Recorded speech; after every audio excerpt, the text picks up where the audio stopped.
हम लोगों ने मापन में त्रुटि एरर क्या होती है, कैसे ज्ञात करते हैं, इन चीज़ों को पढ़ा। मापन में सार्थक अंक का भी महत्व होता है। सार्थक अंक का मतलब क्या हुआ आप पहले समझिए। सिग्निफिकेंट फिगर, सार्थक अंक, सिग्निफिकेंट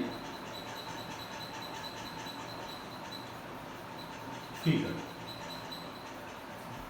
जैसे वर्नियर कैलिपर्स का अल्पतमांक कितना होता है? 0.2 अंक। मान लीजिए कोई रीडिंग आपने लिया 2.52 सेंटीमीटर। अब इसमें देखिए 2.5 तक तो आप सही माप लेते हैं, लेकिन कोई मान है वो 2.51 से थोड़ा ज्यादा है और 2.52 से थोड़ा सा कम है, तब भी आप उसको या तो 2.51 लिखेंगे या तो 2.52 लिखेंगे, क्योंकि इसकी यथार्थता इतनी नहीं है। मतलब ये जो अंतिम अंक है ये क्या हो गया? इसी को कहते हैं संदिग्ध अंक। संदिग्ध अंक यहां तक तो यथार्थ माप है, इसके बाद संदिग्ध अंक है। 2.52 से ज्यादा होगा तब भी वही लिख देंगे, 2.52 से कम होगा तब भी वही लिख देंगे। और इसीलिए यथार्थ माप और एक संदिग्ध अंक, इनको मिला के सार्थक अंक कहा जाता है। इसके बाद अगर कोई अंक वर्नियर की माप में लिखा गया है तो उस अंक का कोई मतलब नहीं, निरर्थक अंक है। अगर वर्नियर कैलिपर से रीडिंग ली जाए और लिखा जाए 2.514 सेंटीमीटर, ये निरर्थक अंक है, इसके मान ही हम उससे नहीं निकाल सकते। तो सार्थक अंक इसमें एक संदिग्ध अंक तक होगा। ठीक है। अब सार्थक अंक से संबंधित कुछ नियम हैं जिससे आपको गणना करने में आसानी हो जाएगी। आपको पीडीएफ नोट में हमने लिख के दिया है। क्या है? पहला, सभी अशून्य अंक सार्थक अंक होते हैं। सभी अशून्य अंक सार्थक अंक होते हैं। मतलब जैसे लिखा है 2.52, अशून्य का मतलब शून्य के अलावा, ये भी अशून्य अंक है, तीनों अशून्य अंक हैं, तो यहां पर सिग्निफिकेंट फिगर कितने हो जाएंगे? 3। दो अशून्य अंकों के बीच के सारे शून्य, दो अशून्य अंकों के बीच के सारे शून्य सार्थक अंक होते हैं। जैसे लिखा है 2.5002, तो ये शून्य भी सार्थक अंक माना जाएगा। 1 2 3 4 5, तो यहां पर सिग्निफिकेंट फिगर कितना होगा? 5।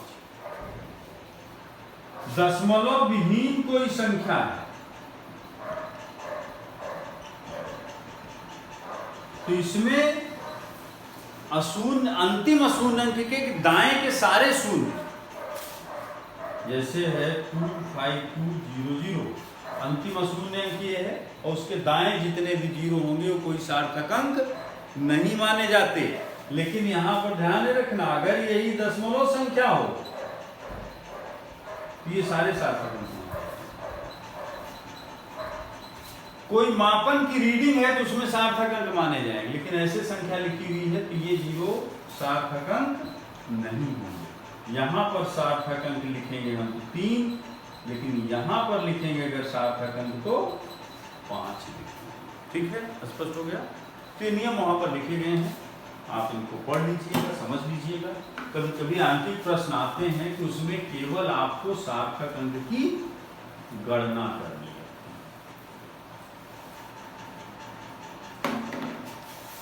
अब इसके बाद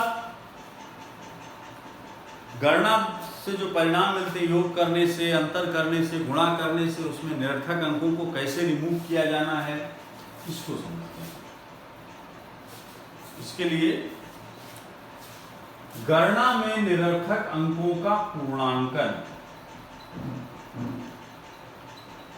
गणना में निरर्थक अंकों का पूर्णांकन, पहले तो योग व अंतर का आप समझिए। योग और अंतर का नियम ये है, कई संख्याएं जोड़नी है आपको या अंतर निकालना है दो संख्याओं, तो जो हमारा रिजल्ट होगा, परिणाम जो होगा, उसमें दशमलव के बाद उतने ही अंक होने चाहिए जितना दशमलव के बाद सबसे कम अंक वाली संख्या में हो। ऐसे समझिए, मान लीजिए एक संख्या है 2.5200, एक संख्या है 1.51, एक संख्या है 2.3, इनको जोड़ना है। जोड़ लीजिए पहले आप, 0 0 3 5 5 10 3 13 2 2 4, लेकिन ये उत्तर आपको सही नहीं है। दशमलव के बाद इसमें एक अंक है, इसमें 2 अंक है, इसमें 4 अंक है। हमने क्या बताया, सबसे कम अंक जिसमें हो उतने ही आपको उत्तर में भी होनी चाहिए। यानी आपके उत्तर में भी दशमलव के बाद एक अंक होना चाहिए, यही आपका आंसर होगा। और जो अंक आप छोड़ रहे हैं निरर्थक अंक हैं, इस पर भी ध्यान देना होगा। अगर ये निरर्थक अंक 5 से कम है तो आप उत्तर जो लिखेंगे उसमें अंक वही लिख देंगे, लेकिन अगर ये 5 से ज्यादा होगा तो इसको एक बढ़ा कर लिख देंगे। राउंडिंग आपका नियम है, समझ रहे हैं इसको?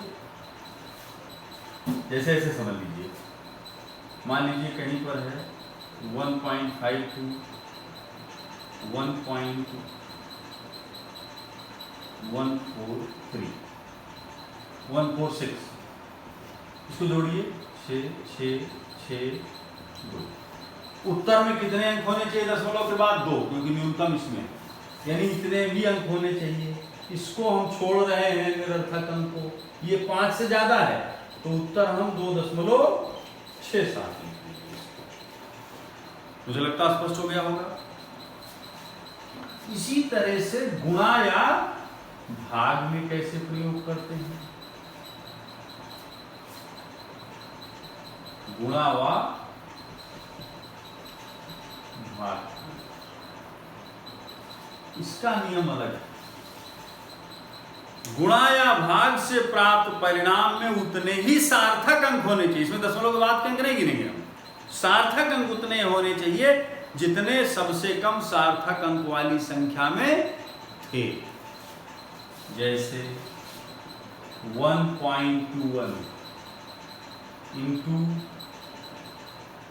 1.0 गुणा करना, इसमें 2 सार्थक अंक है, इसमें 3, तो आपको उत्तर में भी 2 सार्थक अंक होना। मान लो ऐसे और आसान करना, इंटू 1 करना, इसमें 3 सार्थक अंक, इसमें 1, तो उत्तर में कितने सार्थक अंक होने चाहिए? 1। तो पहले तो आप गुणा कर लीजिए। अब उत्तर में एक ही सार्थक अंक होना चाहिए, यानी उत्तर 1 लिखेंगे। जिसको छोड़ रहे हैं उनको 5 से कम है, इसलिए यही उत्तर हो जाएगा। गुणा और भाग दोनों के लिए।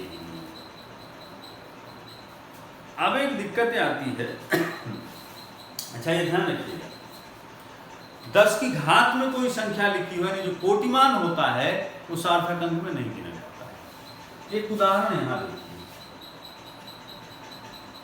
इस तरह से 1 लाख है